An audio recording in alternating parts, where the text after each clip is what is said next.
Fresnedi, to his Vice Mayor, and to the entire council. Siyempre, hindi naman makakabigay without the approval and the resolution of the entire members of the council. And also to all the people of Muntinlupa.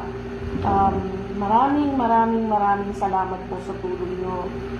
Hindi nyo lang alam kung gaano kasaya ang feeling ng isang lugar na ang feeling namin parang mag-isa kami and no one came to help, no one wants to help. Pero biglang may dumating, meron pala somewhere out there na may pusilak na puso.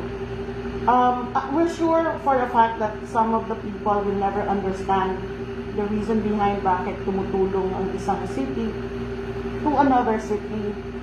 Pero yun nga sabi ko, once you are blessed, it's moving forward and giving back the blessing that you receive. So, sabi ko nga, pag nagbigay kayo, it will go back hundredfold. So, alam ko naman, mabibless ang Muntinlupa and you are very blessed. Blessed po kayo na meron kayong isang mayor na katulad ni Mayor Fresnedi. Maraming salamat po. The people of Iriga, maraming salamat at madami po kayong matutulungan.